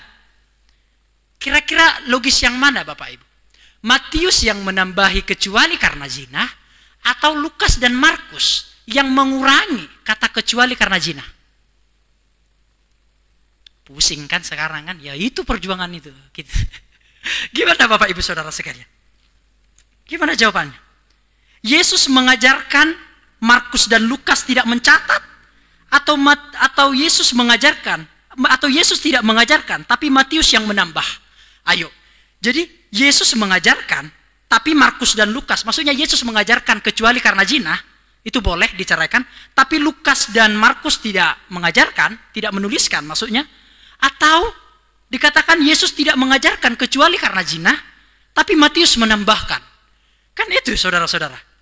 Di mana lebih bahaya saudara? Menyampaikan apa yang tidak dikatakan, itu Matius kan? Kita mengasumsikan Matius itu menambah itu. Menyampaikan apa yang tidak dikatakan. Misalnya, Yesus sebenarnya itu nggak mengajarkan kecuali karena zina. Namun Matius menambahi. Berarti menyampaikan apa yang tidak dikatakan. Matius, di mana lebih berbahaya? Atau tidak menyampaikan apa yang dikatakan Lukas dan Markus? Mulai lebih dalam kan? Di mana lebih berbahaya? Menyampaikan apa yang tidak diajarkan? Atau tidak menyampaikan apa yang tidak dikatakan Bapak Ibu? Apa yang dikatakan Bapak Ibu? Gimana Bapak Ibu Saudara, bingung? Bapak Ibu Saudara sekalian, saya akan masuk kepada penyelesaiannya. Jikalau Bapak Ibu pulang hari ini Bapak Ibu Saudara, hari ini kan pulang nanti kan, Bapak Ibu bisa nggak menjelaskan seluruh apa yang saya jelaskan dari awal sampai akhir? Hello? Tolong dijawab Bapak Ibu. Bisa nggak dari awal sampai akhir penjelasan saya Bapak Ibu jelaskan? Nggak bisa, sampai mencret Bapak Ibu nggak akan bisa tuh. Nggak bisa semuanya. Tapi ketika Bapak Ibu cerita kepada orang lain yang Bapak Ibu tangkap semuanya, Bapak Ibu cerita kepada anak Bapak Ibu, tidak sekomplit apa yang saya ceritakan. Apakah Bapak Ibu disalahkan? Ayo, apakah Bapak Ibu disalahkan itu? Enggak kan? Enggak dong. Karena nggak mungkin Bapak Ibu bisa menjelaskan semua apa yang saya ceritakan dari awal sampai akhir. Iya kan? Nah, atau begini Bapak Ibu. Apa yang saya sampaikan, apa yang tidak saya sampaikan, Bapak Ibu sampaikan. Contoh, saya sampaikan Daud itu atau Isai itu punya anak 10. Atau saya sampaikan Isai itu punya anak 8. Ya kan? Daud anak ke-8 tuh. Terus Bapak Ibu sampai rumah itu bilang, oh Isai itu punya anak 20. Ayo, berbahaya atau enggak? Ayo, berbahaya kan? Jadi, menyampaikan apa yang tidak dikatakan, itu jauh lebih berbahaya daripada tidak menuliskan apa yang dikatakan Bapak Ibu. Iya kan? Ini dapat dari Bapak Ibu Saudara ya. Nanti saya akan jelaskan Bapak Ibu. Jadi jika Bapak Ibu pulang ke rumah nanti, oh Daud itu mengajarkan itu bahwa alasan apa saja boleh bercerai. Padahal aku nggak bilang gitu. Bapak Ibu berdosa kepada Tuhan. Namun jika Bapak Ibu menjelaskan pembahasan saya sejak awal, tidak komplit penjelasan saya, hanya yang apa yang Ibu ngerti itu. Apakah Bapak Ibu disalahkan Bapak Ibu? Enggak kan? Enggak disalahkan kan? Karena itu Bapak Ibu tangkap. Nah jadi kemungkinan Matius menambah enggak mungkin. Enggak mungkin Matius menambah. Yesus tidak mengajarkan, tapi Matius menambah. Enggak mungkin. Tapi kemungkinanlah Markus dan Lukas tidak menulis. Kenapa Markus dan Lukas tidak menulis Bapak Ibu? Karena semua orang sudah tahu bahwa dengan berzina orang bisa menceraikan istrinya. Semua orang tahu pada zaman Romawi. Gitu loh Bapak Ibu. Misalnya contoh, saya tidak harus menjelaskan nama saya Daud Silalahi, saya orang Medan, saya hitam. Saya nggak perlu sedetail itu. Bapak Ibu langsung tahu, oh Daud Silalahi. Yang bahasa Jawanya itu ngaur ngidul gitu kan. Bapak Ibu langsung tahu, saya nggak perlu jelaskan. Daud orang Medan, saya nggak perlu jelaskan itu. Karena semua orang tahu kalau Daud itu orang Medan, gitu loh saudara-saudara. Jadi Markus dan Lukas tidak menuliskan kecuali karena zina. Kenapa? Karena semua orang tahu boleh menceraikan dengan kecuali karena zina. Dan nggak mungkin Matius menambah, nggak mungkin. Kenapa? Karena Matius itu adalah murid asli, sementara Lukas dan Markus bukan murid asli, Bapak Ibu. Nah, dapat saudara-saudara ya. Jadi jangan mengatakan kecuali karena zina itu adalah tambahan dari Matius. No, hati-hati you ngomong. Nggak bisa gitu. Itu namanya kita objektif. Matius nggak mungkin menambah, karena menambah apa yang diajar, apa yang tidak diajarkan itu berbahaya. Namun tidak mencatat apa yang diajarkan itu tidak berbahaya, Bapak Ibu Saudara sekalian. Karena itulah yang dipahami oleh Lukas dan Markus. Begini Bapak Ibu Saudara, supaya lebih dekatnya. Lukas dan Markus itu Bapak Ibu, itu bukan saksi mata Bapak Ibu. Dia itu, kan Lukas dan Markus kan mencatat cerita kisah Yesus nih. Dia itu menanyakan kepada Petrus Bapak Ibu. Jadi dia tidak langsung kepada sumbernya tuh. Lukas dan Markus, enggak. Bapak Ibu bisa baca. Jadi dia tanya kepada Petrus tuh. Makanya Lukas katakan kan, setelah aku selidiki, bertanya kepada murid-murid, kan itu Lukas tanyakan, itu tugas tuliskan tuh. Markus juga demikian. Mereka bukan saksi matanya, tapi Matius saksi mata yang memang murid asli Yesus Kristus, saudara-saudara. Jadi Matius nggak mungkin menambah apa yang tidak diajarkan berbahaya, dan itu tidak akan mungkin dilakukan oleh Matius. Namun Lukas dan Markus tidak salah tidak menulis apa yang tidak diajarkan. Kenapa tidak ditulis? Karena pada zaman hari itu semua orang tahu boleh bercerai jikalau ada perzinahan. Semua orang tahu, sehingga Lukas dan Markus itu tinggal nggak usah ditulis kecuali karena zina. Dapat ya saudara-saudara ya? Oke, kita objektif di dalam menyelidiki Alkitab. Oke, pendengar pada saat hari itu, ini sebagai argumentasinya, bukan hanya orang Yahudi, tetapi juga banyak orang non-Yahudi. Yes, jadi bukan argumentasi itu. Oh, itu hanya kepada orang Yahudi. Bukan Bapak Ibu. Namun juga kepada orang non-Yahudi. Bapak Ibu bisa baca Bapak Ibu di dalam Matius 4 ayat yang ke-25 dan 5 ayat yang pertama. Seperti ini Bapak Ibu. Kan banyak orang berbondong-bondong itu kan, dari Dekapolis, dari Asia kecil, semuanya kan berbondong-bondong datang kepada Yesus. Dan baru masuk Matius 5 ayat yang pertama. Ketika Yesus melihat orang banyak itu, orang banyak yang mana? Yang berbondong-bondong datang dari Dekapolis itu Bapak Ibu Saudara sekalian. Dari Asia kecil, dari semuanya itu. Nah, Dekapolis itu kan bukan orang Yahudi itu. Nah, itu bukan sanggahannya, itu bukan alasan yang tepat dengan mengatakan kecuali karena zina itu hanya kepada orang Yahudi, bukan kepada orang semuanya Bapak Ibu Saudara. Jikalau hanya kepada orang Yahudi, yuk kita sobek aja itu kita Matius nanti bareng-bareng gitu. Seperti itu saudara-saudara ya. Matius menulis surat ini kepada orang-orang Kristen Yahudi juga. Oke, sehingga argumentasi yang kedua kita selesaikan. Enggak clear alasannya. Yang pertama tadi alasannya, terjemahannya itu walaupun enggak memenuhi kualifikasi. Yang kedua juga argumentasinya itu hanya kepada orang Yahudi, enggak. Gugur argumentasinya, enggak. Itu betul-betul kepada semua orang, baik itu non-Yahudi dan orang Yahudi, orang Kristen Yahudi. Terus mengapa Markus dan Lukas tidak menulis kecuali karena zina? Itu yang tadi saudara-saudara. Karena orang-orang semua sudah tahu, pendengar-pendengar, bahwa boleh bercerai kecuali karena zina. Sehingga Lukas dan Markus nggak perlu lagi menyingkat hal itu. Sama seperti saya. Nggak perlu lagi saya memperkenalkan saya orang Medan. Bapak Ibu langsung tahu bahwa saya orang Medan. Kira-kira dapat saudara ya? Oke. Next. Kecuali karena zina berarti menganggap istrinya sudah mati. Ini kan argumentasi yang kontra perceraian tuh. Oh, berarti kalau itu artinya itu frasa itu berarti menganggap istrinya sudah mati itu. Namun itu tidak benar Bapak Ibu Saudara sekalian. Karena Bapak Ibu, mari kita kembali kepada Matius pasal yang kelima tadi. Itu tidak cocok Bapak Ibu. Jikalau begitu artinya itu tidak cocok. Di ayat yang ke-32 demikian Bapak Ibu. Tetapi aku berkata kepadamu, setiap orang yang menceraikan istrinya kecuali karena zina, ia menjadikan istrinya berzina. Harusnya sampai di sini aja. Jikalau memang artinya adalah kecuali karena zina, berarti menganggap istrinya mati. Namun kenapa dilanjut ayat yang selanjutnya? Dan siapa yang kawin dengan perempuan, berarti belum mati dong. Kan begitu kan? Dapat logikanya saudara-saudara ya. Dan siapa yang kawin dengan perempuan yang diceraikan, iya berbuat zina juga. Jadi nggak mungkin Bapak Ibu Saudara sekalian. Jadi gugur ya. Gugur juga artinya itu. Oke. Selanjutnya Bapak Ibu Saudara sekalian. Oh ini ada ayatnya ternyata.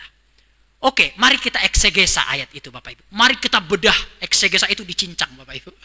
Dicincang, dibedah ayat itu. Ayat 31, 32 itu. Nah, katanya apolion, melepaskan. Apolion itu divorce, kalau bahasa Inggrisnya tuh. Melepaskan atau menceraikan, memutuskan, menghancurkan. Dari akar kata apoluo atau apolion tuh. Nah, ini bahasa Batak unik Bapak Ibu. Bahasa Batak melepaskan apa, Pen? Batak KW ini, Bapak KW ini, Batak KW ini. Bahasa Batak melepaskan apa? Meninggalkan. Apa? Kan? Dapat kan? Jadi ada konotasi, ada aipalua, lepaskan gitu loh. Jadi ini saya nggak tahu apakah memang ada, ya ini tentu penyelidikan saudara-saudara ya. Jadi memang ada hubungan orang Yahudi dengan orang Batak gitu. Itu sedikit saja Bapak. Bagi orang Batak melepaskan itu atau meninggalkan itu, aipalua gitu ya kan. Jadi ini juga dari akar kata aipaluo atau aipolion, saudara-saudara, memutuskan atau menghancurkan atau menceraikan. Nah, perzinahan itu Bapak Ibu, ini penting. Perzinahan itu dibagi menjadi dua. Yang pertama dari akar kata mokeia, itu berzina. Berzina bukan habit Bapak Ibu. Mokeia itu bukan habit. Misalnya begini, ada suami, itu ternyata nggak sengaja, dia hilaf aja. Ternyata dia ke pelacuran, ke doli atau seterusnya. Dia betul-betul hilaf lah dia pada saat itu. Dan dia akhirnya berzina, padahal dia sudah menikah. Itu namanya mokeia. Bukan habit Bapak Ibu Saudara ya, bukan habit. Itu menggunakan kata mokeia. Dia bukan habitnya, dia memang, atau mungkin sebelum menikah dia pernah melakukan hubungan seksual sama pacarnya. Itu namanya mokeia Bapak Ibu. Nah, Alkitab Bapak Ibu bukan menggunakan kata mokeia yang tadi itu loh. Namun kita sudah tahu Alkitab menggunakan kata porneias. Jadi ada dua Bapak Ibu. Mokeia itu dia memang jatuh sekali di dalam perzinahan. Namun itu bukan menjadi habitnya. Namun yang dikatakan oleh Alkitab bukan aupoluon mokeia, enggak, tapi porneias tadi Bapak Ibu. Porneias itu adalah of sexual immorality. Maksudnya sudah kepada penyembahan berhala. Maksudnya sudah kepada habit. Maksudnya begini Bu, bahasa lainnya Bu. Sudah menjadi penyelewengan seksual. Sudah menjadi, pokoknya sama laki-laki bisa, sama perempuan bisa. Sudah menjadi habitnya. Sampai itu dikatakan sexual immorality. Artinya sudah menjadi berhala Bapak Ibu. Penyimpangan seksual, perbudakan seksual. Nah, inilah yang diperbolehkan untuk bercerai. Bukan mokeia yang tadi. Dapat saudara ya? Ini udah dapat ya saudara ya? Bukan karena suaminya itu kedapatan sekali berzina. Atau istrinya kedapatan sekali berzina. Yuk langsung ceraikan. Enggak. Enggak menggunakan kata mokeia. Tapi menggunakan kata porneias. Yang memang sudah menjadi habit dari laki-laki atau si perempuan itu. Misal contoh. Dia sudah menjadi gigolo yang bagi yang laki-laki. Dia sudah menjadi seorang pelacur. Dia udah gonta-ganti pacar.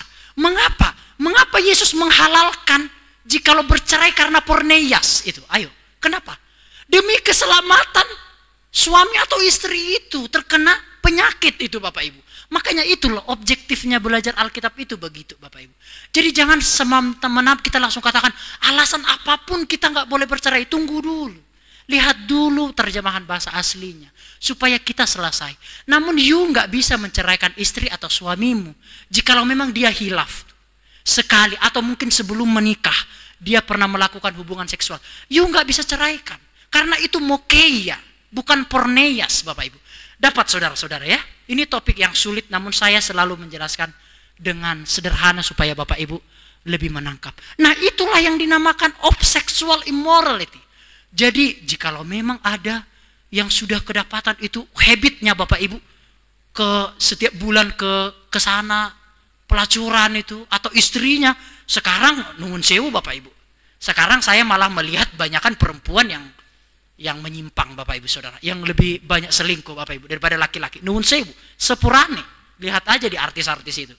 Sekarang perempuan lebih menakutkan daripada laki-laki itu. Jadi hati-hati Bapak Ibu. Jadi jikalau ada laki-laki dan perempuan itu atau mungkin suami atau istri itu yang memang porneias itu, yang habitnya memang melakukan perzinahan, terus perselingkuhan, hubungan badan yang bukan suaminya, yang bukan istrinya itu, dan itu menjadi habit, dan itu sudah masuk kepada gigolo juga, lesbian, gay itu, you ceraikan. Jangan pertahankan, ceraikan. Daripada you kena AIDS ya apa? Ayo. Nah itulah yang dimaksudkan Yesus. Engkau boleh bercerai kecuali karena porneias. Bukan karena mokeia. Dapat saudara-saudara ya. Kiranya ini bisa memberkati kita. Boleh bercerai dengan satu alasan, porneias. Namun ini bagi saya Bapak Ibu. Sebenarnya saya tidak ingin menjelaskan posisi saya di mana. Namun saya akan menjelaskan posisi saya. Posisi saya di sini Bapak Ibu. Saya mengizinkan perceraian. Namun dengan alasan porneias. Saya cukup prihatin terhadap orang yang tidak to the point dengan dirinya sendiri. Atau hamba Tuhan yang abu-abu. Enggak. Saya tidak abu-abu Bapak Ibu. Saya tidak takut mengatakan boleh bercerai. Enggak. Saya enggak takut. Saya punya landasan yang kuat. Makanya saya berani. Bapak Ibu saudara sekalian. Namun saya mengatakan tidak boleh menikah lagi. Ini dari saya. Tapi ada dosen-dosen saya juga mengatakan ketika ada kata porneias tuh. Kita udah tahu porneias itu kan. Sudah semraut lah itu semua itu. Nah ada dosen saya mengatakan boleh menikah lagi. Tapi saya mungkin. Ini kita tentu boleh berbeda Bapak Ibu Saudara ya. Saya boleh bercerai. Namun kiranya saya mengikuti Rasul Paulus. Jikalau dia sudah janda kan. Kalau udah bercerai kan. Udah janda, udah duda tuh kan. Rasul Paulus menganjurkan. Baiklah ia seorang diri. Supaya ia bisa lebih mendekatkan diri kepada Tuhan. Jadi saya lebih mengikuti perkataan Rasul Paulus yang dituliskan di dalam surat-suratnya. Namun ada dosen saya mengatakan boleh menikah lagi. Jikalau sudah porneias engkau menikah lagi boleh. Jikalau memang nafsumu nggak terbendung lagi, ya monggo menikah lagi begitu. Nah begini Bapak Ibu. Namun kenapa Kak? Kenapa bro? Ini bagian yang terakhir Bapak Ibu. Kenapa Allah membenci perceraian?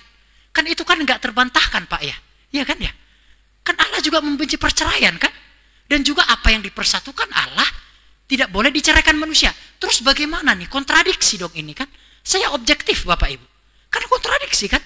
Iya kan boleh bercerai. Tapi kan sejak awal kan Allah mengatakan apa yang dipersatukan tidak boleh diceraikan manusia. Dan Allah membenci perceraian. Nah apakah ini kontradiksi?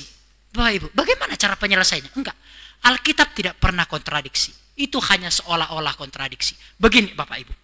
Dalam peraturan umum ada peraturan khusus pengecualian. Begini, saya kasih contoh Bapak Ibu Saudara ya. Saya sampai catat. Saya jarang mencatat, namun kali ini saya mencatat tuh. Di dalam peraturan umum di dalam Alkitab ada pengecualian, ada peraturan khusus. Ini poin yang sangat penting untuk memahami hal ini. Yang pertama, semua manusia berdosa. Di dalam Roma 3 ayat 23. Semua sepakat ya? Semua manusia berdosa. Namun Ibrani 4 ayat yang ke-24 mengatakan Yesus tidak berdosa. Ya kan? Yesus manusia. Nah, apakah ketika dikatakan semua manusia berdosa, padahal Yesus tidak berdosa, apakah ini menabrak ini Bapak Ibu? Enggak kan? Enggak kan? Apakah ketika ayat Alkitab berkata semua manusia berdosa, namun ada ayat Alkitab berkata Yesus bukan berdosa, sementara Yesus manusia. Nah, apakah ayat mengatakan Yesus ini tidak berdosa, ini bertolak belakang atau bertentangan dengan semua manusia berdosa itu? Enggak. Karena di dalam peraturan yang umum ada pengecualian. Semua berdosa kecuali Yesus. Gitu. Dapat saudara ya? Itu poin yang pertama tuh. Saya tuh poin saya. Semua orang pasti mati. Iya kan? Semua manusia pasti mati. Namun bagaimana dengan Henok dan Elia? Tidak mengalami kematian. Iya kan? Peraturan umumnya semua manusia mati. Semua kita. Namun bagaimana dengan Henok dan Elia? Tidak mati, terangkat mereka. Apakah dengan fakta Alkitab mengatakan semua manusia mati? Dan ketika ada fakta Alkitab Henok dan Elia tidak mati namun terangkat, apakah ini membatalkan ini? Hello? Tidak ya? Nah, di antara peraturan yang umum semua manusia mati, ada pengecualian, yaitu Henok dan Elia. Oke, itu pahami dulu saudara-saudara ya. Yang ketiga, orang mati yang mati tidak kemana-mana lagi. Maksudnya rohnya, kalau orang mati tidak kemana-mana lagi. Itu apa kata Alkitab? Kalau orang sudah mati Pak, Alkitab berkata rohnya itu diambil oleh Tuhan. Kembali kepada Tuhan. Namun bagaimana dengan Musa dan Elia? Yang bertemu bersama-sama dengan Yesus di bukit itu. Atau di gunung itu, bagaimana itu? Kan Musa dan Elia itu kan nampak tuh. Nah, apakah ketika ada ayat Alkitab mengatakan bahwa semua manusia yang sudah mati itu rohnya diambil oleh Tuhan, dan ada fakta berkata bahwa Elia dan Musa itu menampakkan diri, apakah ini akan menabrak ini? Enggak. Semua manusia rohnya sudah diambil oleh Tuhan, kecuali pengecualian Musa dan Elia menampakkan diri. Kan begitu. Jadi dalam peraturan umum ada pengecualian, peraturan khusus Bapak Ibu. Atau yang terakhir Bapak Ibu. Semua orang mati sekali mati secara jasmani kan? Semua kita mati secara sekali kan? Gak ada yang mati 2 kali. Semua pada umumnya mati sekali kan? Namun bagaimana dengan Lazarus? Dia mati 2 kali Bapak Ibu. Iya kan? Lazarus mati 2 kali. Setelah dia mati, Yesus bangkitkan tuh. Dan apakah setelah Yesus bangkitkan Lazarus enggak mati? Hello? Mati kan? Jadi Lazarus masih. Apakah fakta bahwa Alkitab mengatakan manusia mati sekali secara jasmani tentunya, dan ketika ada Lazarus yang mati 2 kali, itu membatalkan ini? Tidak kan, ada pengecualian. Begitulah dengan perceraian Bapak Ibu. Memang secara umum perceraian itu tidak diperbolehkan. Allah membenci perceraian. Apa yang dipersatukan Allah tidak boleh diceraikan oleh manusia. Amin, haleluya. Namun ada pengecualian. Kecuali karena porneias. Itu baru bertanggung jawab Bapak Ibu. Saya sangat sedih melihat para hamba Tuhan. Nuhun sewu, saya mengatakan dengan segala kejujuran. Alasan apapun tidak boleh bercerai. Tunggu dulu. Engkau membebani orang. Engkau mungkin seperti ahli-ahli Taurat yang membebani orang di pundaknya yang tidak bisa ditanggungnya. Kita nggak tahu Bapak Ibu. Kenapa orang itu begitu sangat ingin bercerai. Kita nggak pernah tahu. Kita nggak mengalami. Barangkali saya belum menikah, tapi saya bisa membayangkan itu. Suaminya itu pergi ke doli, pelacuran tiap hari dia berhubungan seksual tuh. Atau mungkin dia sudah sama pelacur, sama lesbian, sama semuanya itu, gay dan semuanya itu. Dan ketika dia akhirnya berhubungan seksual dengan istrinya yang sah, dia akhirnya kena HIV AIDS. Dan dia akhirnya mati itu. Kita tidak bisa di posisi itu Bapak Ibu. Jadi kita nggak bisa mengatakan apapun alasannya, you nggak boleh bercerai. Enggak Bapak Ibu. Bagi saya enggak seperti itu. Bapak Ibu Saudara sekalian, ini kiranya menjadi refleksi yang menyegarkan jiwa kita. Saya selalu katakan dari awal Bapak Ibu, saya sudah selesai, saya objektif. Saya sampaikan argumentasi, memperbolehkan, tidak kontra perceraian. Namun saya juga menyampaikan yang melegalkan perceraian. Namun pada kesimpulannya Bapak Ibu, saya mengizinkan perceraian dengan alasan. Ingat loh ya, porneias. Saya tidak mengizinkan perceraian dengan alasan tidak cocok. Saya nggak izinkan. Saya tidak izinkan perceraian dengan alasan tidak suka, dengan alasan bosan, dengan alasan cerewet, dengan alasan marah-marah. Saya tidak izinkan. Saya hanya mengizinkan perceraian dengan alasan porneias, yang hubungan seksual yang sangat menyimpang, sampai itu penyembahan berhala itu. Namun ada dosen saya Bapak Ibu, ini dosen saya. Bapak Ibu boleh ikutin dosen saya. Dia mengizinkan perceraian bukan hanya karena porneias, enggak. Namun dia mengizinkan perceraian karena KDRT Bapak Ibu. Ini dosen saya Bapak Ibu. Namun saya tidak seperti itu, saya objektif orangnya Bapak Ibu. Nah tapi dengan alasan begini, jika ada seorang suami yang KDRT Bapak Ibu, tiap hari dipukuli, tiap hari disiksa. Dosen saya itu mengatakan dengan segala kejujuran, anggap aja suamimu itu sudah mati itu. Jadi ceraikan aja. Karena orang yang memukuli istrinya itu udah seperti binatang itu. Kata dosen saya. Jadi anggap aja dia bukan manusia, anggap aja dia mati itu. Jadi kamu boleh bercerai, tapi ingat loh ya, kamu jangan menikah lagi. Itu kata dosen saya Bapak Ibu. Namun saya berprinsip di posisi yang pertama.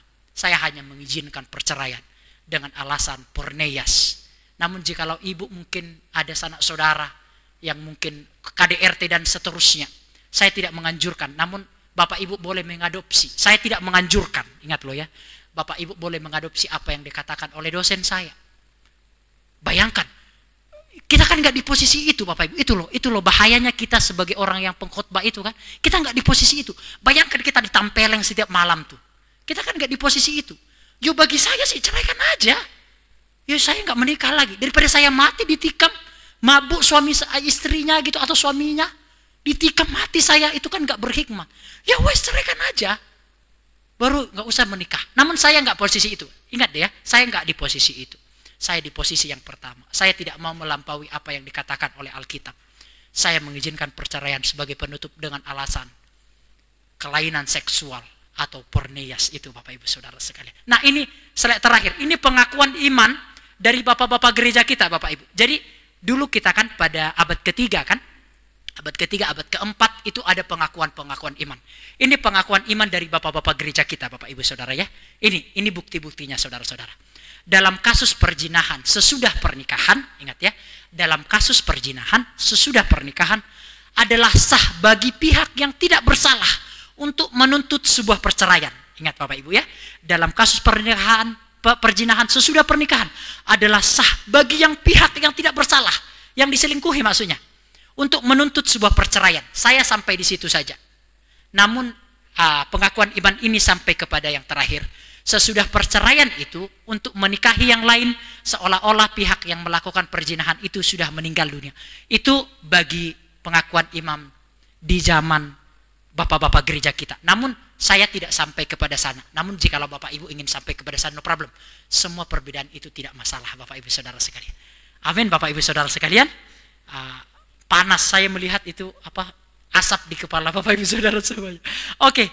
Maafkan saya jikalau saya menyampaikan materi terlalu cepat karena saya harus menyampaikan poin-poin khusus karena jikalau saya menyampaikan hanya pro atau kontra perceraian itu tidak objektif menurut saya. Jadi saya langsung mengambil poin-poinnya juga kepada melegalkan perceraian Bapak Ibu Saudara sekalian. Kiranya ini bisa menjadi perbekalan bagi kita semua dan kita memiliki pemahaman yang objektif di dalam memahami Alkitab. Tuhan Yesus memberkati kita semua. Amin.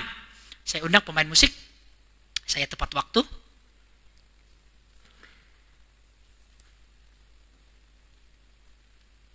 Lagu yang pertama tadi, atau lagu yang ketiga, Selidiki Aku Lihat Hatiku. Lagu yang ketiga ya.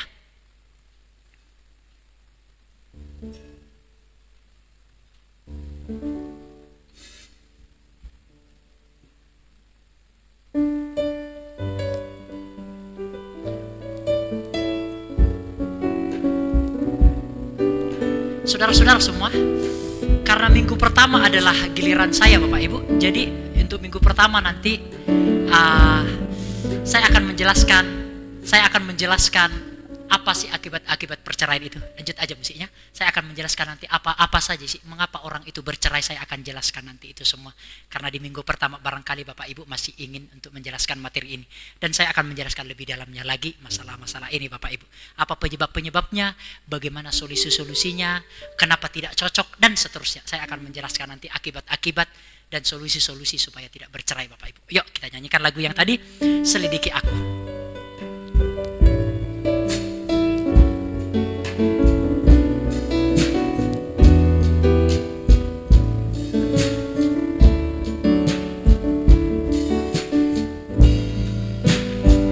Selidiki aku, lihat hatiku, apakah ku sungguh mengasihi Yesus, Kau yang Maha Tahu dan menilai hidupku. Tak ada yang tersembunyi bagimu.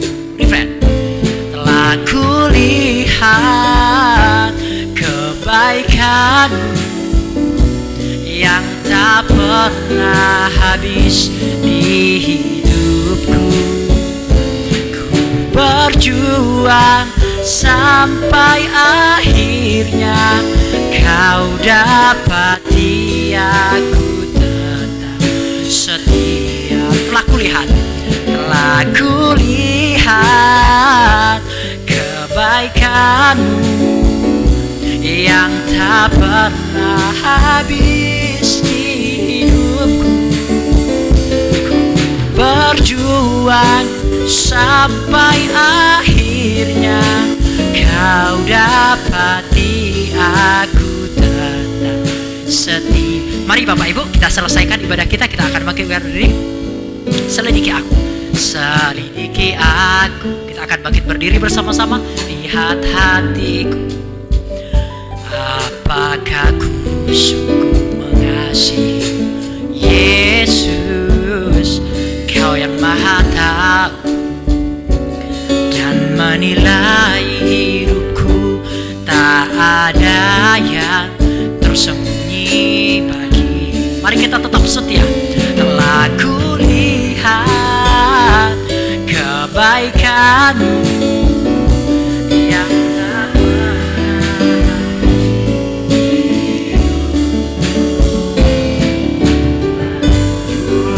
sampai akhirnya Kau dapati aku tetap setia. Firman Tuhan ini memang berat, saudara ya. Bahkan seharusnya tadi saya duduk di sana, saya pikir tidak bisa disampaikan secara semacam ini. Tetapi memang ada baiknya juga disampaikan. Tetapi kalau kita mau ini bisa menjadi sesuatu yang bisa mengerti, kita itu mesti bikin seminar, bro. Ya, harus bikin seminar, saudara. Oleh karena seminar itu sangat fokus dan waktunya luas. Kalau cuma 1 jam, ya puji Tuhan kita bisa dengar itu. Tapi terus terang buat saya aja pontang-panting gitu ya. Enggak tahu saudara bagaimana dengarnya itu. Ya, mumet ya. Iya. Iya. Tetapi saya mau menjelaskan secara sederhana. Memang kalau sebagai orang Kristen loh ya, orang Kristen ini. Jadi kita jangan ngomong orang lain, orang Kristen. Orang Kristen itu punya formula di dalam kehidupan nikah. Kepala dari seorang istri itu adalah suaminya. Kepala dari seorang suami Kristen itu adalah Kristus. Kepala dari Kristus itu adalah Allah. Kalau ini yang terjadi, orang Kristen loh ya, sekali lagi kalau di luar Tuhan ya kita tidak ngurus. Sekali lagi, kalau orang Kristen itu sampai dia cerai, mati saudaraku. Bagaimana kepala itu harus pisah dengan tubuhnya? Mati, tidak bisa. Tetapi kenyataannya, saudara, kita mikirnya itu gitu. Ada orang yang tidak bahagia dengan istrinya, kemudian cerai, biar itu laki, biar itu perempuan, ketemu suami istri yang baru, loh hidupnya bisa bahagia. Ini kan misteri. Bagaimana kita mikirnya itu? Tetapi seharusnya, saudaraku, buat orang Kristen, tidak usah cerai terus bahagia gitu loh mestinya. Lah ini yang angel, saudara ya, seninya di situ. Oleh sebab itu Tuhan mengatakan kalau soal cerai, ditanya, dicoba, diuji. Yesus mengatakan porneia. Porneia itu asal perkataannya dikembangkan jadi porno. Porneia itu porno. Jadi orang yang seneng dengan perkara-perkara yang kayak gitu itu. Dan dalam bahasa Belanda itu lebih jelas lagi. Hoererij. Hoererij itu artinya kalau dibahasakan sederhana, persundalan. Jadi cerai itu hanya boleh dilakukan apabila salah satu suami atau istri itu punya kebiasaan, punya habit hiperseks dan dia senang melakukan persundalan. Senang melacur. Ini kan berbahaya, saudaraku. Bagaimana dengan kesehatan istrinya? Bagaimana kesehatan suaminya yang tidak tahu apa-apa, tahu-tahu kena HIV. Nanti anak-anaknya juga keturunannya HIV semua. Kan celaka. Oleh sebab itu, hanya untuk satu masalah itu. Kalau zina, itu namanya overspel, bahasa Belandanya. Overspel itu ialah seorang yang terguncang pada suatu saat dan dia khilaf, tapi setelah itu betul-betul dia mati-matian tidak mengulangi hal itu. Nah itu tidak bisa dijadikan alasan untuk bercerai. Ya. Jadi disinilah uniknya perceraian di dalam Alkitab kita. Tapi kalau orang luar beda lagi, saudaraku. Kalau orang luar satunya bukan Kristen, yang ini Kristen. Terus gimana? Saya pernah juga ditanya hal itu, gimana? Saya hanya bilang, kalau kamu orang Kristen, jangan sampai perkataan cerai itu keluar dari mulutmu.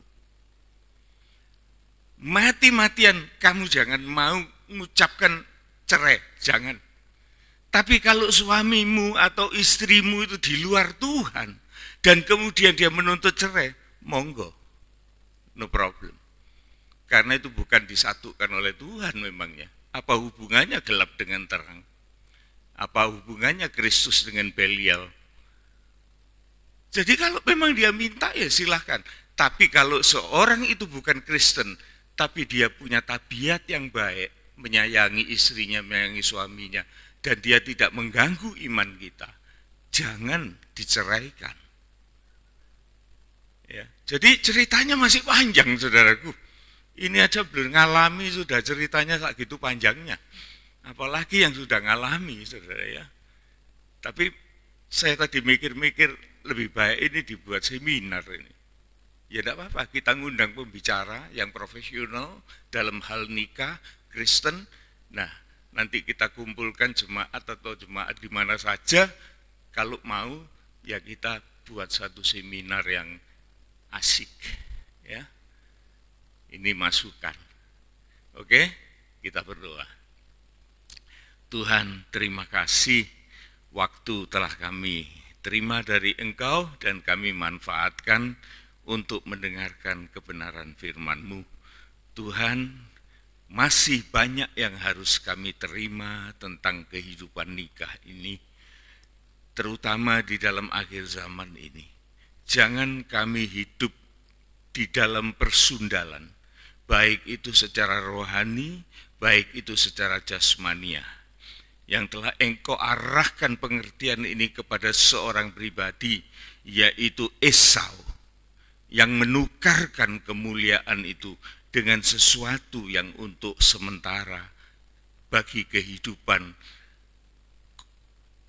manusiawinya, untuk hawa nafsunya. Tuhan, inilah persundalan dalam rohani ataupun dalam jasmania yang membuat suatu celah bagi manusia ini untuk bercerai. Tetapi Tuhan, kami sebagai anak-anak tebusan-Mu, Engkau yang memelihara hidup kami, karena Engkaulah sebagai tali yang mempersatukan dua tali, sehingga ada 3 tali yang tak akan terputuskan di dalam Engkau.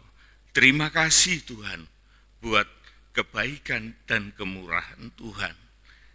Kami bersyukur dan biarlah Engkau menolong kami untuk mengerti hal-hal ini lebih dalam, oleh karena memang permasalahan ini selalu terdapat di mana-mana pun, dan ini merupakan suatu bencana yang dahsyat, melebihi perang dunia pertama, kedua, yang sudah berjalan.